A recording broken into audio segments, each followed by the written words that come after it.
Hey guys, welcome back to another video. On this channel, we talk a lot about different types of bonds, but most of the time we're focused on the yield. In today's video, however, we're going to be talking about the price of these bonds, how exactly they change. You might be surprised to realize that it's more mathematical than it is random, so let's go ahead and get right into it. So the concept behind this is called duration. Now, duration is not just the actual time period for which you have your bond. Of course, you can have a 30-year bond, which has a duration of 30 years, but this is something a little bit different. Instead, we're talking about the bond sensitivity to changes in interest rate. Now, the reason that this is so important is because the higher the duration of the bond, the greater the price swing is going to be when interest rates change, and vice versa. Lower duration bond means it's not going to be as sensitive to changes in interest rates. So what are the two main factors at play when we talk about duration? The first one is time to maturity. The longer the time to maturity, the higher the duration. Think about it like this. If you lended money to a friend and he said that he was going to pay you back in a week, you wouldn't really care what he does with the money in the meanwhile. But if you lended that same money for 20 or 30 years, you're going to be a lot more sensitive to what's going on in between. Now, the opposite is true for coupon rate, because this is the equivalent in our analogy of your friend paying you back as you go.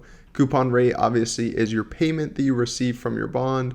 So if he's borrowing from you for 20 years, but he's paying you a good chunk of money along the way, again, you're not going to be quite as sensitive.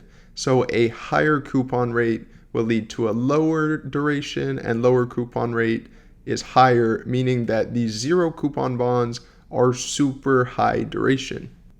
So again, why exactly does duration matter? This is such a random topic in terms of bond investing, but it matters because it's really what's affecting the price of your bond.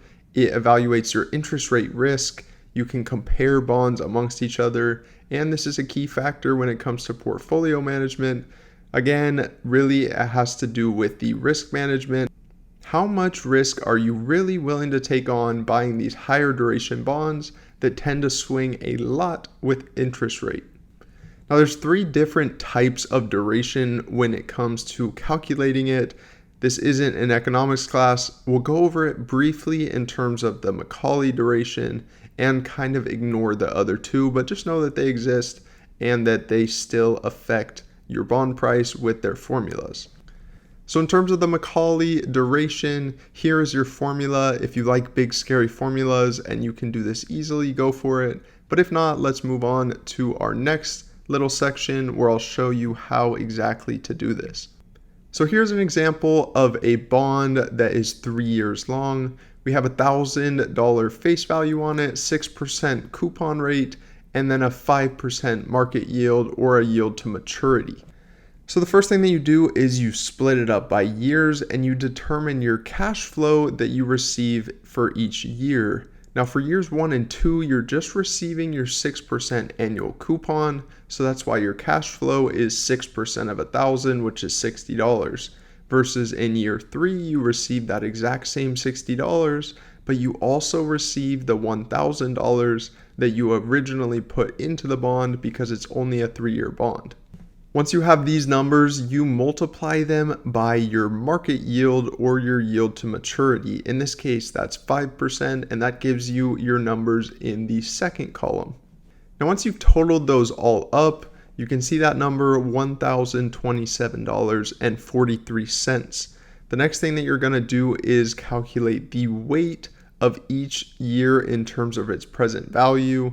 So you'll plug in the present value column at 5%, so the 57.14, 54.42, and the $915.87 divided by the total present value of $1,027.43.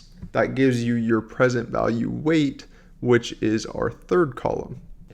And the final thing that you're going to do is multiply those weights by the year that it is. So looking at our fourth column, you can see T, which is time, that's our year, times weight. So the first column is, or the first row is just multiplied by 1, the second row multiplied by 2, and the third row multiplied by 3. When you add those all together, we get 2.836, or basically a duration of 2.84 years. So what exactly do we do with that duration? Well, we go ahead and plug it right into this formula to figure out the actual price change. So using this example where the yields are rising by 1%, you can see that inverse relationship in effect. If we had a higher duration, we would see a higher change in the price of the bonds. If it's lower, there will be much less of a change. Here are some of the key takeaways that we talked about today. I hope you learned something new. If you still have any questions, go ahead and leave them in the comment section down below. Leave a like on the video while you're down there, but other than that, we'll see you in the next one.